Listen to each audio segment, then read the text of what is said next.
Rich dad and poor dad का अध्याय number 1 पढ़ने जा रहे हैं। हमने पहले rich dad and poor dad का परिचय पढ़ा था, जो ये पढ़ना भी जरूरी था।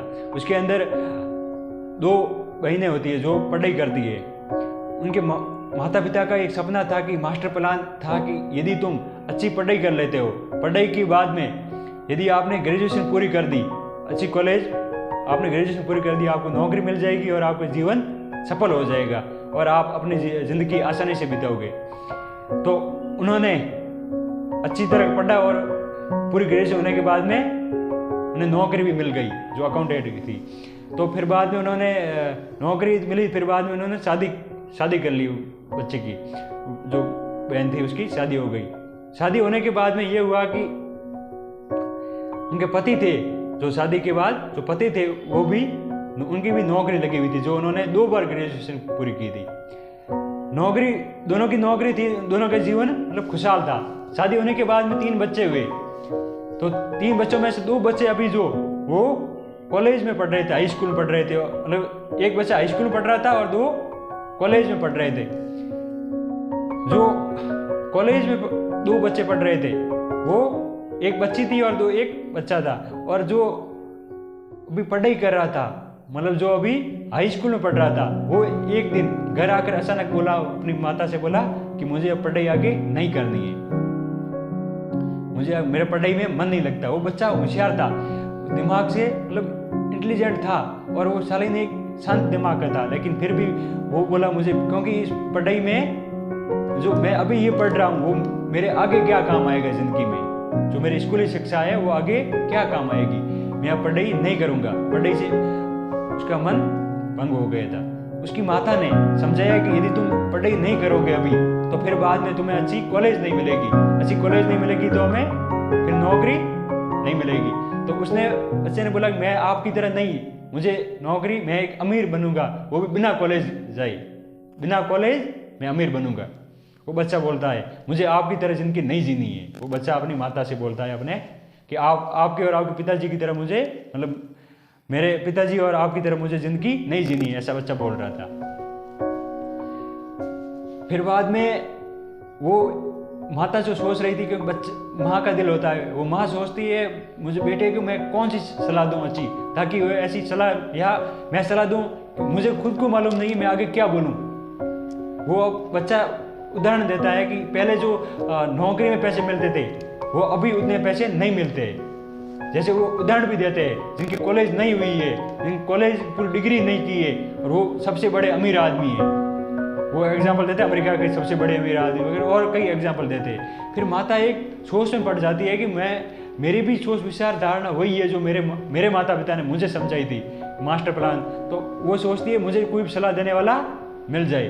तब वो सलाह देने वाला ढूंढती है और उसकी एक दिन अचानक उसके पति ने बोला कि रॉबर्ट कियोसाकी जो मतलब हमारे आए हुए, वो आप गेम है इसके अंदर आपको समझाएंगे, वो आप, मुझे लगता है आप जिसकी तलाश कर रहे थे वो आपको मिल जाएंगे।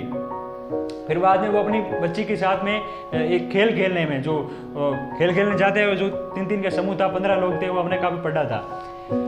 तो उस खेल में समझाती है कि क्या महत्वपूर्ण होता है, क्या मतलब धन का क्या और स्कूली शिक्षा का क्या है क्या नहीं है। फिर बाद में वो जब सलाह पूछती है मैं बच्चे को कैसे सलाह दूँ, आगे क्या करना है, तब वो बोलता है कि मेरी एक बुक लिखी हुई है, वो बुक के अंदर सारी है जो इसको माता पिता को सुसमर्पित बुक है, क्योंकि माता पिता ही एक बच्चे के लिए शिक्षक होते हैं, अच्छे शिक्षक होते हैं। तो अध्याय नंबर 1 पढ़ने जा रहे हैं उसका, rich dad and poor dad का।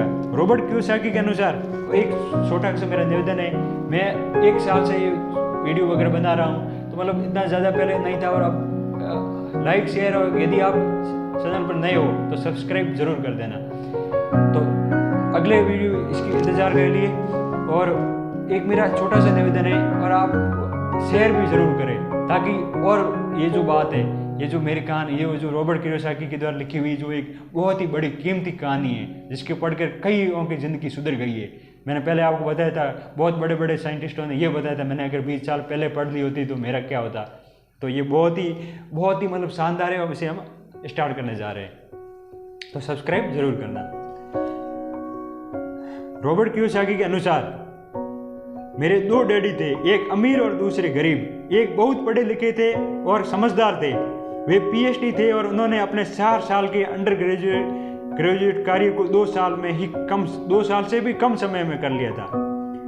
इसके बाद वे आगे पढ़ने के लिए स्टैनफोर्ड यूनिवर्सिटी ऑफ शिकागो तथा नॉर्थ वेस्टर्न यूनिवर्सिटी गए और ये सब उन्होंने पूरी तरह से स्कॉलरशिप के सहारे ही किया। मेरे दूसरे डैडी 8वीं से आगे नहीं पढ़े थे। रॉबर्ट कियोसाकी बताते हैं इसके अंदर कि एक डैडी थे जो मतलब बहुत ही होशियार थे, इंटेलिजेंट थे, और उन्होंने स्कॉलरशिप के आधार पर सारी पढ़ाई पूरी की और जो अंडर ग्रेजुएट की 4 साल की जो डिग्री होती है उन्होंने 2 साल से कम समय में पूरी कर ली थी। एक डैडी 8वीं पास थे। दोनों ही अपने करियर में सफल थे। दोनों ने जिंदगी भर कड़ी मेहनत की थी। दोनों ने ही काफी पैसा कमाया था, परंतु उनमें से एक पूरी जिंदगी पैसे के लिए परेशान रहा, दूसरा हवाई के सबसे अमीर व्यक्तियों में से एक बन गया। एक के मरने पर उसके परिवार और जरूरतमंदों को करोड़ों डॉलर की दौलत मिली। दूसरे अपने पीछे कर्ज छोड़कर चले गए। मेरे दोनों डैडी इरादे के पक्के और चमत्कारी और प्रभावशाली थे। दोनों ने मुझे सलाह दी, परंतु उनकी सलाह एक सी नहीं थी। दोनों ही शिक्षा पर बहुत जोर देते थे, परंतु उनके द्वारा सुझाए गए पढ़ाई के विषय में अलग अलग थे। अगर मेरे पास केवल एक ही डैडी होते तो मैं या तो उनकी सलाह मान लेता या फिर उसे ठुकरा देता। क्योंकि सलाह देने वाले 2 थे, इसलिए मेरे पास 2 विरोधाभासी विचार होते थे, एक अमीर आदमी का और दूसरा गरीब आदमी का। किसी ने एक विचार को सीधे मान लेने या न मानने के बजाय मैं उनकी सलाहों पर काफी सोचा करता था, उनकी तुलना करता था और फिर खुद के लिए फैसला किया करता था। समस्या ये थी कि अमीर डैडी अभी अमीर नहीं थे और गरीब डैडी अभी गरीब नहीं थे। दोनों ही अपने करियर शुरू कर रहे थे और दोनों ही दौलत तथा परिवार के लिए मेहनत कर रहे थे, परंतु पैसे के बारे में दोनों के विचार और नजरिए एकदम अलग थे। उदाहरण के तौर पर एक डैडी कहते थे पैसों का मोह सभी बुराइयों की जड़ है, जबकि दूसरे डैडी कहा करते थे पैसों की कमी ही सभी बुराइयों की जड़ है। मतलब ये जो रॉबर्ट कियोसाकी है उनके अनुसार जो उनके 2 डैडी है, 2 डैडी अलग अलग सलाह देते हैं। एक देते हैं मतलब पढ़ाई में ही सब कुछ है, मतलब पैसा का मोह सभी बुराइयों की जड़ है, पैसों का मोह ही सभी बुराइयों की जड़ है, जबकि दूसरे डैडी बोला करते थे पैसों की कमी ही सभी बुराइयों की जड़ है। तो 2 सलाह मिलती थी, वो एक सलाह मानो, कौन सी सलाह माने, कन्फ्यूजन था, ये सलाह मानूं या ये सलाह मानूं। जब मैं छोटा था तो मुझे दोनों डैडियों की अलग अलग सलाहों से दिक्कत होती थी। एक अच्छा बच्चा होने के नाते मैं दोनों की बातें सुनना चाहता था। परेशानी ये थी कि दोनों एक सी बातें नहीं करते थे। उनके विचारों में जमीन आसमान का फर्क था। खासकर पैसों के मामले में काफी लंबे समय तक ये सोचा करता था कि उनमें से किसने और क्या कहा, क्यों कहा और उसका परिणाम क्या होगा। मेरा बहुत सा समय सोच विचार में ही गुजर जाता था। मैं खुद के बारे में बार बार इस तरह सवाल पूछा करता था, उन्होंने ऐसा क्यों कहा। और फिर दूसरे डैडी कही हुई बातों के बारे में इस तरह के सवाल पूछता, काश मैं ये बोल सकता, हाँ वे बिल्कुल सही है, मैं उनकी बातों से पूरी तरह सहमत हूँ, या ये कहकर मैं सीधे उनकी बात ठुकरा सकता। बूढ़े को ये नहीं पता कि वो क्या कर रहा है, क्योंकि दोनों के मुझे प्यारे थे, इसलिए मुझे खुद के लिए सोचने पर मजबूर होना पड़ा। इस तरह सोचने पर मेरी आदत बन गई, जो आगे चलकर मेरे लिए बहुत ही फायदेमंद साबित हुई। अगर मैं एक तरह से ही सोच पाता तो ये मेरे लिए इतना फायदेमंद नहीं होता। धन दौलत का विषय स्कूल में नहीं बल्कि घर पर पढ़ाया जाता है। शायद इसीलिए अमीर लोग और ज्यादा अमीर होते जाते हैं, जबकि गरीब और ज्यादा गरीब होता जाता है, और मध्य वर्ग कर्ज में डूबा रहता है। हमसे ज्यादातर लोग पैसे के बारे में अपने माता पिता से सीखते हैं। कई गरीब पिता अपने बच्चों को पैसों के बारे में क्या सिखा सकते हैं? ये सिर्फ इतना ही कह सकते हैं कि स्कूल जाओ और मेहनत से पढ़ो। हो सकता है ये बच्चा अच्छे नंबरों से कॉलेज की पढ़ाई पूरी कर ले, फिर भी पैसों के मामले में उसकी मानसिकता और उसके सोचने का ढंग एक गरीब आदमी जैसा ही बना रहेगा। ये सब उसने तब सीखा जब वो छोटा बच्चा था। धन का विषय स्कूल में नहीं पढ़ाया जाता। स्कूलों में शैक्षणिक और व्यावसायिक निपुणताओं पर जोर दिया जाता है।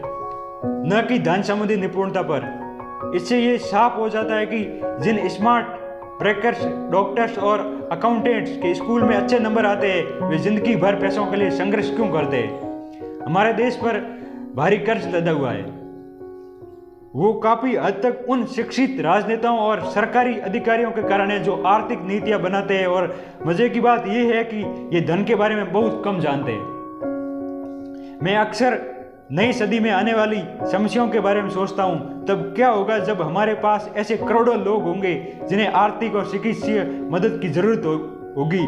धन संबंधी मदद के लिए या तो वे सरकार पर निर्भर होंगे या अपने परिवार पर। क्या होगा जब मेडिकल और सोशल सिक्योरिटी के पास पैसा खत्म हो जाएगा। किस तरह कोई देश तरक्की कर पाएगा अगर पैसों के बारे में पढ़ाई की जिम्मेदारी माता पिता के ऊपर छोड़ दी जाएगी, जिससे ज्यादातर गरीब है और गरीब होंगे। क्योंकि मेरे पास दो प्रभावशाली डैडी थे, इसलिए मैंने दोनों से ही सीखा। मुझे दोनों की सलाह पर सोचना पड़ता था। इस तरह सोचते सोचते मैंने ये भी जान लिया कि मैं किसी व्यक्ति के विचार उसकी जिंदगी पर कितना जबरदस्त प्रभाव डाल सकते हैं। उदाहरण के तौर पर एक डैडी को ये कहने की आदत थी कि मैं इसे नहीं खरीद सकता। वो अपने जो लेखक है वो बता रहा है कि मेरे जो एक डैडी है वो बोलते मैं इस चीज को नहीं खरीद सकता। दूसरे डैडी इन शब्दों के इस्तेमाल से चिढ़ते थे। वे जोर देकर कहा करते थे कि मुझे इसके बजाय ये कहना चाहिए कि मैं इसे कैसे खरीद सकता हूँ। पहला वाक्य नकारात्मक है, दूसरा प्रश्नवाचक। एक में बात खत्म हो जाती है, दूसरे में बात आप सोचने के लिए मजबूर हो जाते हैं। मेरे जल्दी ही अमीर बनने वाले डैडी ने मुझे समझाया कि जब हम कहते हैं कि मैं इसे नहीं खरीद सकता तो हमारा दिमाग काम करना बंद कर देता है। इसके बजाय जब हम ये सवाल पूछते हैं मैं इसे कैसे खरीद सकता हूँ तो हमारा दिमाग काम करने लगता है। उनका ये मतलब नहीं था कि आप जिस चीज़ पर दिल आ जाए उसे खरीद ही ले।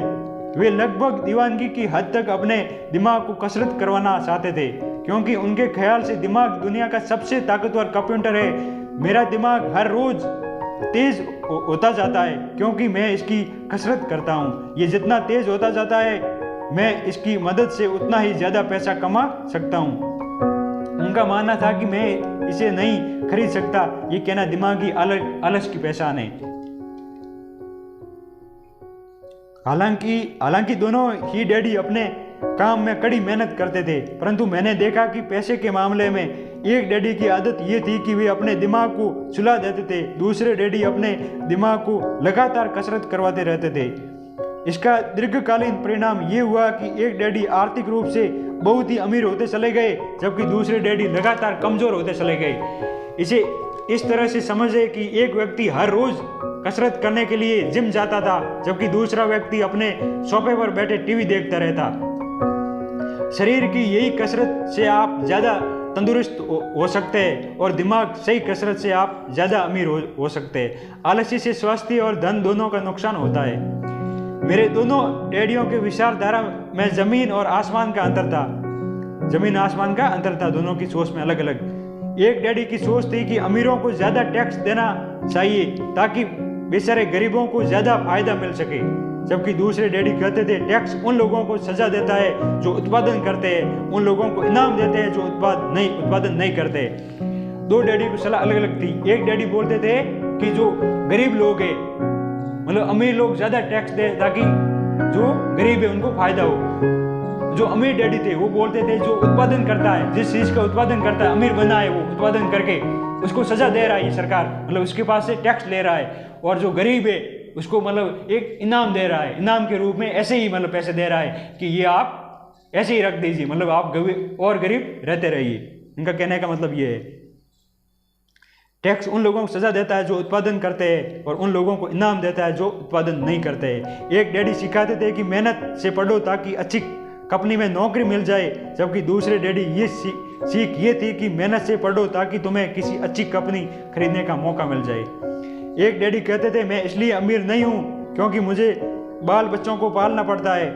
दूसरे डैडी कहते थे मुझे इसलिए अमीर बनना है क्योंकि मुझे बाल बच्चों को पालना है। एक डैडी डिनर की टेबल पर पैसों और बिजनेस के बारे में बात करने के लिए हमेशा प्रोत्साहित करते थे। दूसरे डैडी भोजन करते समय पैसों की बात के लिए मना करते थे कि आप पैसों के बारे में बात ना करो, चुपचाप खाना खाओ। एक का कहना था जहाँ पैसे का सवाल हो सुरक्षित कदम उठाओ, खतरा मत उठाओ। दूसरे का कहना था खतरा का सामना करना सीखो। एक का मानना था हमारा घर ही हमारा बड़ा निवेश है और हमारी सबसे बड़ी संपत्ति है। दूसरे का मानना था मेरा घर मेरा दायित्व है। इसे अगर आपका घर आपकी नज़र से आपका सबसे बड़ा निवेश है तो आप गलत है।